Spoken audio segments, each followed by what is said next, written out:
Right, so welcome to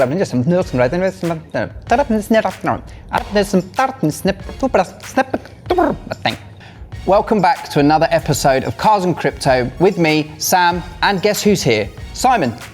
Hey everyone.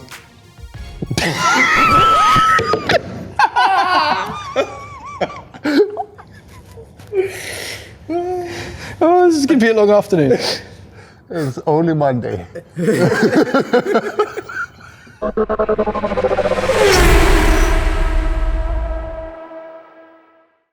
Welcome back to another episode of Cars and Crypto with me, Sam. And today we have a very special guest. Simon's here. Good to be back. So, Sam, I heard you took over the Cars and Crypto brand from yours truly, and you've been doing a lot of sim racing. So, how's that been going? Yeah, it's not been too bad, to be fair, Simon. The most challenging bit that I find with the whole sim racing is the sensitivity within the pedals and the steering. With the ERS systems that are on the Formula One game, it's completely different to anything that I've ever driven before. The level of sensitivity is just huge. And of course, we're pushing the boundaries out, aren't we? Because I'm doing it with no assists. Yeah. Do you use assists or? No, so actually when I started here at BitStocks, and we kind of started our whole sim racing journey. I originally thought I was going to start using assists and then kind of work my way down. But Mike was just like, just start with no assist. So my first few attempts of Silverstone, it was like straight up, you know, that first turn where it just launches you for time trial straight into the gravel, like not a chance. And I'm spinning out, and then bit by bit you guys start to pick it up, as I'm sure you've noticed yourself. And just a bit of background information for everyone. Sam has driven some very fast cars, some very fast Aston Martins. I'm guessing, if not, obviously a lot of other cars at events such as VMAX and stuff. And how do you think that compares to like sim racing?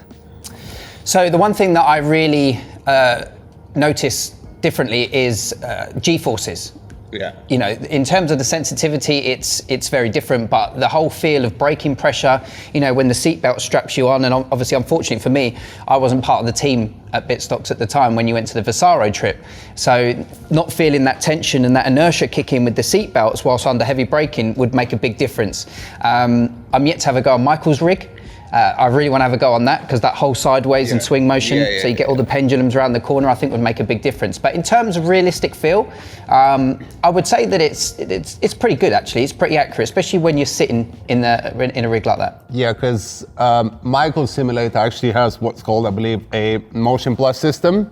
And what that does is, for example, if I'm losing the rear end, if let's say I'm getting a bit of oversteer, my rig will actually start shifting like a real car would, so it makes it a lot easier to catch. And I don't know how it would apply to an F1 game, but I know that in a cell course, it makes it much more easier to handle the cars. But of course, you know, when you look at professional esports, none of those systems are being used there. So I don't think we need it for these rigs. Let's get used to, you know, racing how we would be racing if we were professionals, and kind of work our way from there. I'm sure we get used to it, but I know exactly what you mean. I still find myself in some corners, I'll be kind of going into a corner and I feel like my whole body's trying to like lean into it as if that's going to help it. But I mean, I do that with the joystick as well, so it's a pretty regular thing. Yeah, absolutely. So on that, obviously, there's a lot of settings that we need to play around with. So in regards to the streaming, all the rigs are now built, they're fully operational. We've set all the software up, all the cameras are ready, all the microphones are ready. So, you know, we are literally hours away from doing our first ever live Cars and Crypto Twitch stream.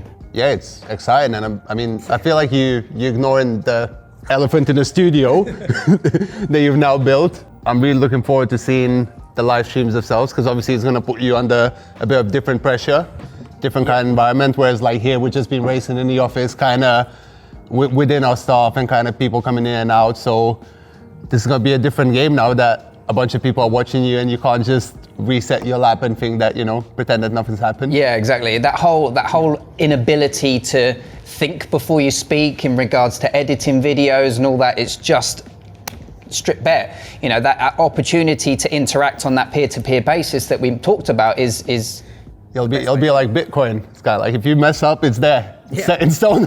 Complete transparency. You can't go back and be like, no, that was a clean lap, because then you got, hundreds of people watching you. So that's it. Yeah, it never happened. Well, it did, because it's time-stamped right there. That is exactly the moment. Someone's going to clip that on Twitch and be like, that's the moment he said it didn't happen. They're always the best footage. I always find that when I was streaming on Twitch previously, that they're always the best footage, that you never kind of expect the natural ones that happen.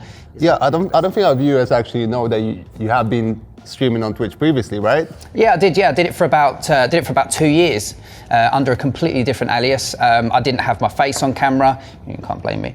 And it was just streaming all sorts of different games, really. But it was for about 2 years. Did 3 evenings a night, and I'm sure that there'll be people coming back from my previous name that was on there to come and support us. So yeah, I'm really looking forward to it. Really excited, ready to get in the hot seat and start creating it. Now, on that, obviously, we need to say a big thank you to everybody that did leave comments. So I asked in the previous episode who would be your influencers and who it is that you see on other platforms like YouTube and Twitch that you really sort of aspire to, and people that you really take sort of influence from to be able to provide yourself to be better at sort of racing and gaming. So was there anybody that specifically popped up for you out of that list? So I think the big one, of course, would be TRL Limitless, who's obviously, as you know, one of our first Gravity ambassadors, and of course he's currently part of the Alfa Romeo esports team, and he's obviously part of Veloci, so he's an incredibly good driver, of course, and not only a driver, he's also a specialist when it comes to race strategy and then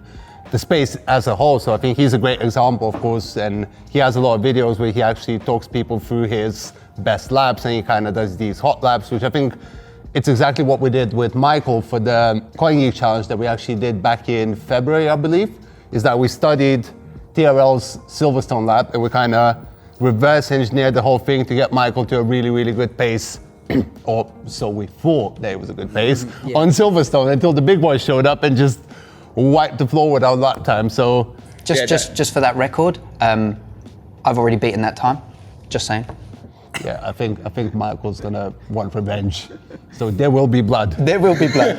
That might be our first competition, our first versus head-to-head. Myself versus Mr. Michael Hudson. I mean, that would be a good episode, right? I think there'll be many a rage quit, including me. Gotta make an episode out of that. So yeah, I think TRL 100%. I mean, there are a lot of other players in the space, a lot of great drivers that we're currently in talks with, because obviously you have people like Shanika Clay and you have Deshan, who are both great drivers and both took part in our Coin Geek Challenge. So again, perhaps it's going to be a good opportunity to bring them over to see our rigs, and maybe we'll learn a few tricks from them. So it's going to be awesome. And speaking of Gravity, I think it'd be good to thank our sponsors for the episode. Yeah, absolutely. And as always, a huge thank you to Bitstocks Gravity for being able to provide us with the facilities and the equipment to be able to do this. Now, if you haven't done so already, know we've said it before, but it's critically important. Make sure you sign up using a link in the description below or by scanning this QR code. I'm still here. The reason for that is because, little secret, you're going to need a Gravity account to be able to participate in our future events to win prizes.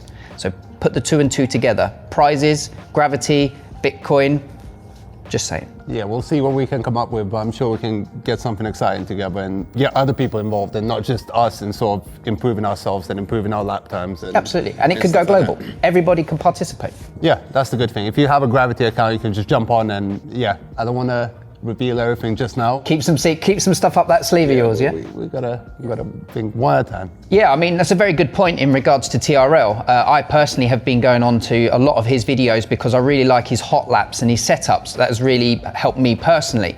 I think that it's very clear, very concise where he gives the breaking points. I think that would be a really, really good opportunity to start there, actually. Yeah, definitely. I mean, like we were saying before, like esports is hard, and just learning these tracks alone is very hard. So I mean, I think it's going to be a big challenge. I'm sure you have, you got what it takes, but it will take a bit of time for us to get to our goal. What is actually that we're trying to achieve here? Because I know we said we're going to be playing career mode on Twitch. Yeah. But is there anything else as far as like targets? What do you think we should be doing? First and foremost, we should start right at the very beginning at the career stage. So whether or not you're new to Formula 1 2020 or you are seasoned, please come into the channel and help me out. But starting at the very, very beginning, I think would be a good starting point.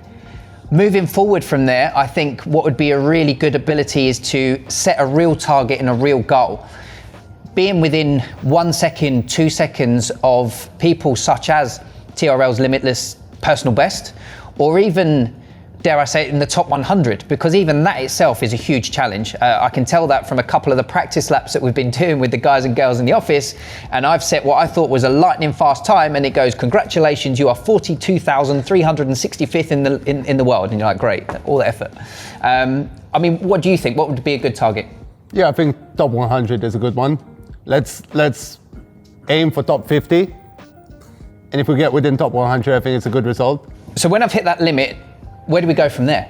Once I've hit that opportunity where I cannot really push myself any further, I've watched all the videos on YouTube, I've spoken to you, I've spoken to Michael. How would you suggest that I then accelerate? Well, I think we're gonna have to bring in some help, don't we? Such as? Well, I mean, I think TRL himself. Really? Well, we actually haven't invited him yet to our new studio, so I think it'd be a good chance to bring him over. I mean, that would be pretty incredible to meet the man himself. It's completely up to you. Leave a comment below if you would like to see someone like TRL with us here in the studio in a future episode. And if you are specifically an esports driver and you want to come into our Twitch channel to do a collab or to come here in the studio and have a go, let us know. It has to be written in the comments below, and we do genuinely make an effort to try and get back to absolutely everybody. So I think that's a great way to wrap this episode up, right? Yeah, and just before we go, I just wanted to say that we do read the comments, right? Yep. We do respond to all of the comments. So if you have any suggestions how we can make these videos better, anything you want to see in particular, any kind of tracks you want us to do, any kind of challenges you want us to do, let us know. Because we're listening, we're brand new to the space where, you know, thanks to gravity, we're now all the gear, no idea. Yeah, that's true. That's a good one. So the only way for us is up. And we're really, really interested to hear what you have to say and what you want us to do on our YouTube channel. Because essentially, that's what we're doing it, right? We want to give entertainment for the people. We're not professional sim racers. We're not trying to make a career out of it. We're just trying to enjoy ourselves while giving you something to watch. Have some fun. Yeah, perfect. Yeah. So without further ado, we'll speak to you soon. Thank you. See you later.